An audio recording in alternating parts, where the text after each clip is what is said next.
It was Saturday night, and Haruko was still in the library of her university, completing a group project that was due next week. Her group project partner had ditched her again, leaving her to complete the entire project on her own. But Haruko didn't mind. She hadn't made any new friends ever since moving to the city to complete her studies, so spending the weekend studying wasn't all that bad. She looked at the time, saw it was close to 10 at night, and closed her textbooks and returned them to the shelves.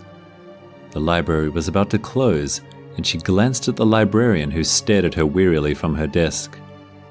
Haruko gave a small smile and realized the librarian was waiting for her to leave so she could lock up the doors. Haruko returned to her table and picked up her books and bag. It was then that she heard a shuffling sound. She looked all around her, and right near the books on art history, she thought she saw a man watching her. She blinked, and he was gone. Haruko picked up her bag and walked out of the library, glancing back several times, but seeing no one else except for the librarian. She walked outside into the cool night air and shivered. It was a quiet night, and she knew she shouldn't be roaming around alone in a new city at this time, but she willed herself to be brave. She wasn't a child anymore, who was afraid of the dark and needed her parents to hold her in their arms and tell her to not be afraid. Haruko sighed. She really missed them. She heard footsteps behind her and turned around. A figure in a dark hoodie entered an alley and she stopped. She was overcome with dread. Was someone following her? She hastened her steps, glad that her apartment was close by. She entered her building and into the safety of the bright lights of the lobby. Nothing could go wrong now. The security guard gave her a glance before returning to the video he was watching on his phone. Haruko entered the elevator and pressed the button for the 14th floor. As the doors were about to close, someone put their hand there to stop it. Haruko caught her breath as the doors opened and a tall, handsome man entered the elevator. His dark eyes looked at her appreciatively, and a smile tugged at his lips.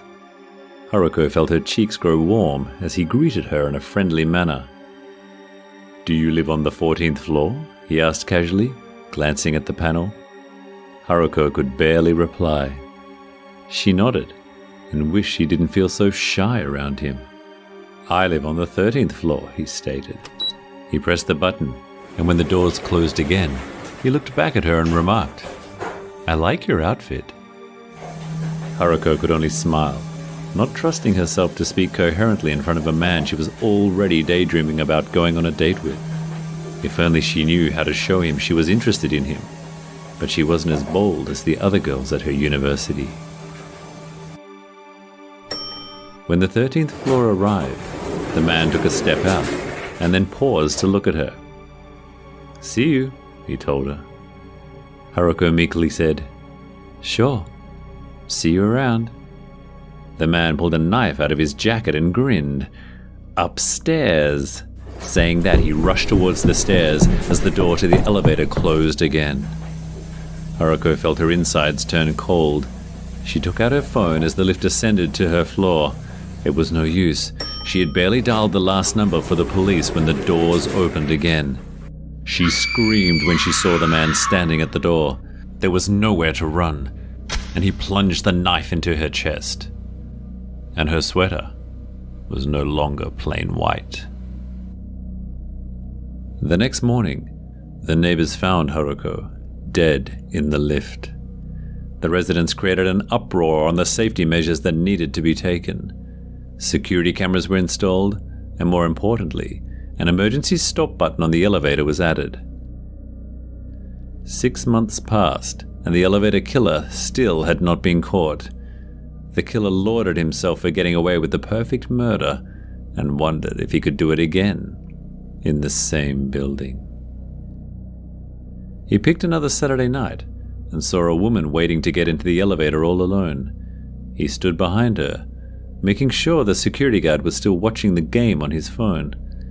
He pulled his hoodie closer over his head when he noticed the cameras. The doors opened, and the woman walked in.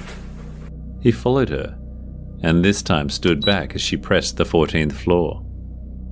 "I live on the 13th, he told her as he pressed the button. The woman didn't respond.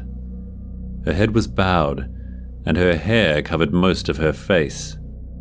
She was wearing a white dress and was barefoot, which he thought was odd. But her attire didn't concern him.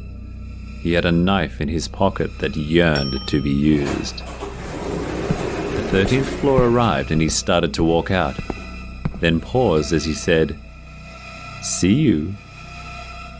He stopped. The woman wasn't in the elevator anymore. He couldn't have imagined her, could he? The door to the elevator suddenly closed and the lights overhead crackled and dimmed. "Upstairs," he heard a hiss. The man felt the hair on the back of his neck stand as a chill ran down his spine.